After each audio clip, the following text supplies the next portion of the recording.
कोलकाता से एक बार फिर शर्मनाक खबर सामने आ रही है, जहां पर एक 7 महीने की नवजात के साथ दुष्कर्म की घटना हुई।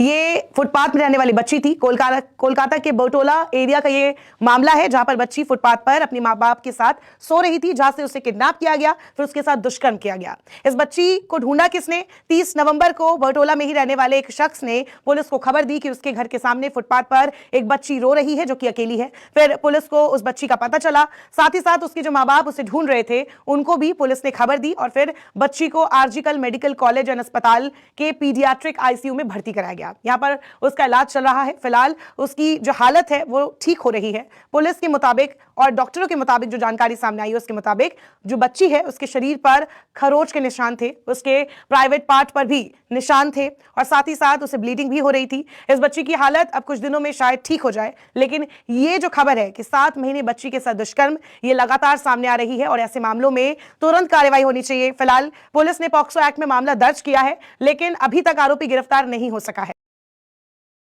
7 महीने की बच्ची कितनी बड़ी होगी? मेरे ख्याल से मेरे इस एक हाथ के बराबर या शायद इससे भी छोटी।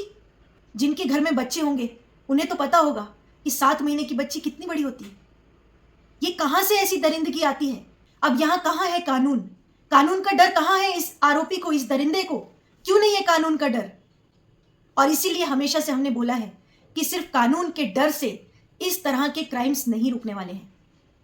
कानून आएगा, लेकिन बाद में आएगा। अब कानून इस आरोपी को पकड़ भी लेगा, लेकिन उस आरोपी को भी पता है कि लंबा ट्रायल चलेगा और लंबा ट्रायल चलने में एक ना एक दिन मैं बेल ले लूंगा।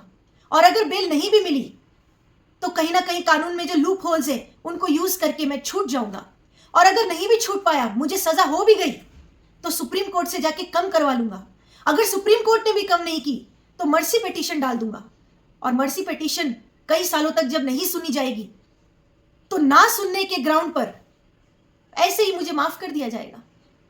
फांसी तो होने नहीं वाली है, कुछ साल जेल में बिताकर फिर बाहर आ जाऊंगा।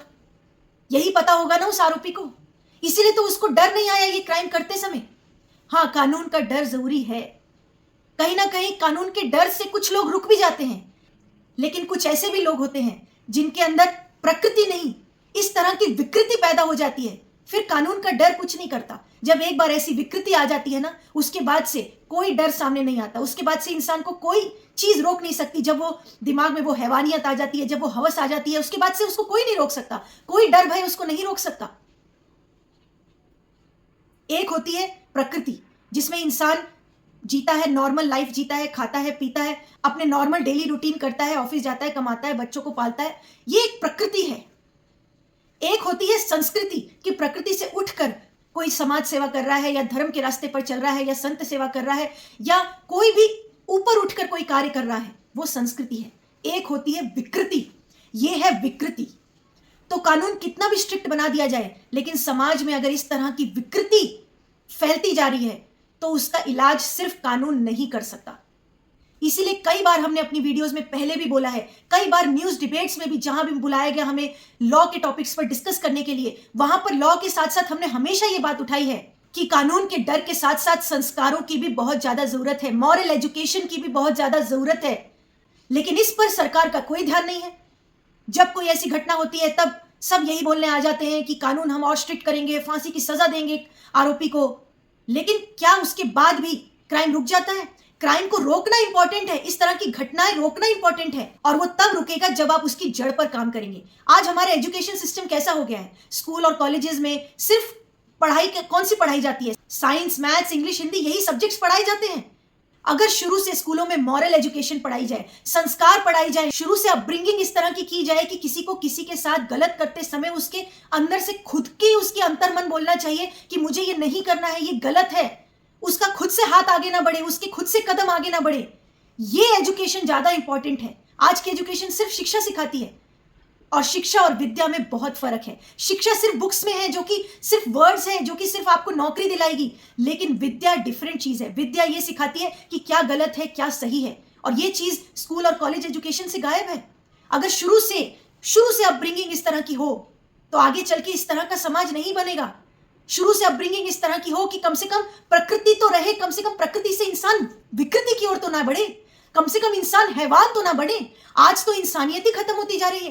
क्या ये इंसान है जो एक छोटे से 7 महीने के बच्चे के साथ तक गलत काम कर रहा है? क्यों नहीं उसके अंतर्मन से कोई आवाज आती? क्यों नहीं उसको लगता कि मैं ये गलत कर रहा हूं? क्यों नहीं उसको वो दर्द महसूस होता कि मैं उसको दर्द पहुंचा रहा हूं तो मेरे हृदय में चोट लगनी चाहिए? ये क्यों नहीं होता? यानी कि उसका माइंड इतना विकृत है कि उसको ये कृत्य करते समय मजा आ रहा है, उसको अच्छा लग रहा है। ये कैसे इंसानियत हैवानियत में बदल गई, कैसे प्रकृति विकृति में बदल गई? क्योंकि इस तरह का माहौल जो चारों तरफ है, एक तो एजुकेशन सिस्टम में जो कमी है, जिसके लिए हमने हमेशा से बोला है कि मॉरल एजुकेशन स्कूलों से स्टार्ट होनी चाहिए, संस्कारों की एजुकेशन स्कूलों से स्टार्ट होनी चाहिए। और दूसरा सबसे बड़ा रोल जो है वो है इंटरनेट का। अभी कुछ दिन पहले हमारे founder Shri R M Mishra ji का बर्थडे था और हम स्लम एरिया में गए थे गरीबों में कपड़े बांटने के लिए उनके बर्थडे के निमित्त। वहां पर हमने एक चीज ऑब्जर्व करी कि हम वहां कपड़े बांट रहे थे गरीबों में, तो उनके पास ढंग के कपड़े तक नहीं थे पहनने को, लेकिन मोबाइल कईयों के पास था और उस मोबाइल में इंटरनेट था और वो लोग मोबाइल पे इंटरनेट पर सब कुछ देख रहे थे। और इंटरनेट पर आज क्या परोसा जाता है? गंदी वीडियोस, अश्लील चीजें, विकृत चीजें। ये विकृति कहां से आती है? वो सब गंद देखकर ही तो आती है। आजकल कितनी गंदी गंदी वेब सीरीज बन रही हैं कि परिवार के साथ कोई देख भी नहीं सकता, इसीलिए रात रात को देखते हैं, ईयरफोन लगा के सुनते हैं, देखते हैं। क्यों? क्योंकि इतने गंदी चीजें आजकल रिलीज हो रही हैं, इतनी विकृति फैलाने वाली चीजें रिलीज हो रही हैं। और हमारी जो वेदांत एजुकेशन है हमारे देश की, वो क्या सिखाती है, वो क्या बताती है कि कोई भी चीज जो हम देखते हैं, anything which we see from our eyes, उसका इंप्रेशन हमारे माइंड में बनता है। कोई भी चीज हम देखते हैं उसका ब्लूप्रिंट हमारे माइंड में छप जाता है, उसकी छाप आ जाती है, उसका इंप्रेशन आ जाता है और वो सारे इंप्रेशन ही माइंड कहलाते हैं। What is mind? माइंड कोई फिजिकल चीज नहीं है, ये तो ब्रेन है, दैट इज फिजिकल। लेकिन एक माइंड होता है जिसको अंतर्मन बोलते हैं। वो माइंड एक सूक्ष्म चीज है और वो क्या है? वो उन सब इंप्रेशंस का, उन सब संस्कारों का ही जो बंडल है, दैट इज माइंड। और वो सब इंप्रेशन कहां से आते हैं? जो भी कुछ हम देखते हैं, जो भी कुछ हम करते हैं, उस हर एक चीज का इंप्रेशन हमारे माइंड पर आता है। और वो सिर्फ इस बर्थ का नहीं, प्रीवियस वेरियस बर्थ्स के जो सारे इंप्रेशन है वो माइंड में पहले से रहते हैं। और इस बर्थ में भी जो कुछ भी हम देखते हैं, एनीथिंग विच वी सी, वो उसका ब्लूप्रिंट हमारे माइंड में आ जाता है। और जो भी हमारे माइंड में इंप्रेशन बनता है, ब्लूप्रिंट हमारे माइंड में आता है, वो सब ही फिर वापस एक्ट में कन्वर्ट होता है। ये तो कानून भी मानता है, ये तो लॉ भी कहता है कि कोई भी जब क्राइम होता है उसमें 2 चीजें होती है, एक मेंस रिया, एक एक्टस। यानी आपने जब कोई एक्ट किया क्राइम का, उसके पीछे आपकी मेंस रिया देखी जाती है, क्योंकि पहले जो क्राइम है वो पहले मन में आता है, उसके बाद से वो एक्ट में कन्वर्ट होता है। हमारा वेदांत भी यही कहता है कि माइंड में जो कुछ है वही फिर एक्ट में कन्वर्ट होगा। और माइंड में कैसे इंप्रेशंस बैठते हैं? जो कुछ भी हम देखते हैं, सुनते हैं। एक छोटा सा बच्चा होता है, उसको क्या आप बचपन में बोलते हो ताली बजाओ तो बजाता है? नहीं, आप उसको ताली बजा के दिखाते हो तब वो ताली बजाने लगता है। बिकॉज जो कुछ भी वो देखता है वो उसके माइंड में इंप्रेशन आता है। और वही बचपन से लेके बुढ़ापे तक भी होता है। Anything which we see, which we observe, वो हमारे माइंड में इंप्रेशन हो जाता है। ये फैक्ट है। और इसीलिए जो कुछ भी आज परोसा जा रहा है इंटरनेट पर, जो वेब सीरीज, इंस्टाग्राम्स पर, यूट्यूब पर और गूगल पर, तो कितना ही गंद वीडियोस कोई भी सर्च करे तो उसको मिल जाएगा। और ये सब जो कुछ भी देखते हैं वो सब माइंड में इंप्रेशन आता है। और वो जो माइंड में इंप्रेशन आता है एक ना एक दिन फिर वो एक्ट में कन्वर्ट होता है। और फिर वो ये होता है, क्योंकि जो विकृति आप आंखों से देखते हैं फिर वो आपके माइंड में जाकर बैठ जाती है और फिर वही एक दिन इस तरह के एक्ट्स बन जाती है। और यही विकृति आज पूरे समाज में फैल रही है। तो कहां तक कानून जाएगा? कानून क्या कर लेगा इसमें? जब इंसान का मन ही विकृत होता जा रहा है, वो विकृति फिर कर्म में उतरती जा रही है। तो इस तरह से छोटे छोटे बच्चों के साथ, 6 महीने 7 महीने के बच्चों के साथ इस तरह के दुष्कर्म हो रहे हैं। और फिर लोग पूछते हैं कि कानून कुछ क्यों नहीं कर रहा? यहां पर कानून से ज्यादा इंपॉर्टेंट है कि ये विकृति का कुछ इलाज किया जाए। उसके लिए जो 2 पॉइंट्स आज हमने बताए, एक तो एजुकेशन सिस्टम में सुधार होना बहुत जरूरी है। एजुकेशन सिस्टम में मॉरल एजुकेशन को डालना, कम से कम इंसानियत सिखाई जाए बच्चों को शुरू से, क्योंकि वो जो समाज में देखेंगे फिर वो फॉलो करेंगे।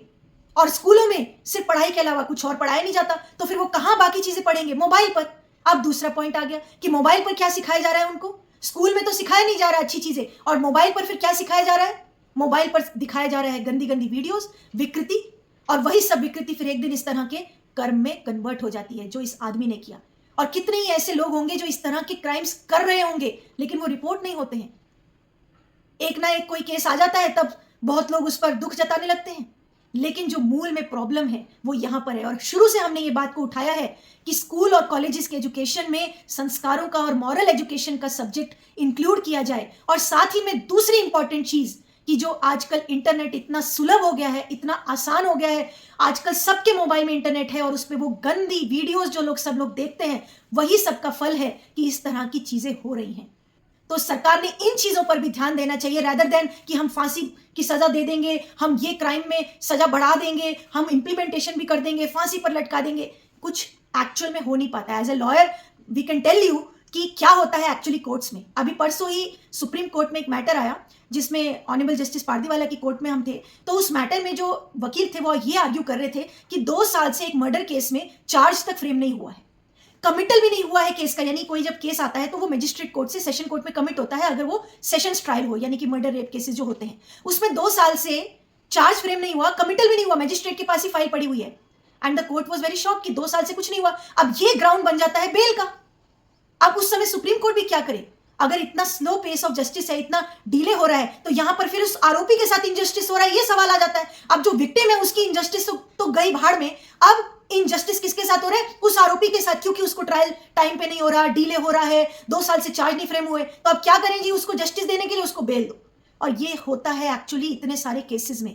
As lawyers we can tell you कि एक्चुअल में ऑन द ग्राउंड लेवल या तो बेल मिल जाती है या फिर सजा कम हो जाती है, और विक्टिम के जस्टिस को छोड़कर फिर आरोपी के जस्टिस की बात होने लगती है कोर्ट में कि आरोपी को जस्टिस दो, पहले इतना डिले हो गया ट्रायल में।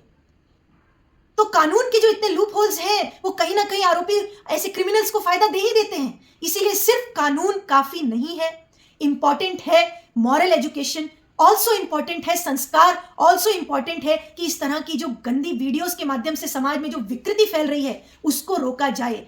वो भी बहुत ज्यादा इंपॉर्टेंट है, क्योंकि आप कानून से आप रिहैबिलिटेशन की तो बात करते हैं कि जेल में डालने के बाद से हम सुधार कर रहे हैं, लेकिन अगर आप प्रिवेंशन पर ध्यान नहीं देंगे तब तक क्योर नहीं हो सकता। और प्रिवेंशन ऑफ क्राइम तभी हो सकता है जब आप उसकी मूल पर काम करेंगे, और मूल है संस्कार, मूल है मॉरल एजुकेशन, मूल ये है कि इंसान को खुद के अंदर से ये आवाज आनी चाहिए कि मैं ये गलत काम नहीं करूंगा, तभी जाकर इस तरह की घटनाएं रुकेंगी। अदरवाइज अकेला कानून का डर कुछ नहीं कर सकता।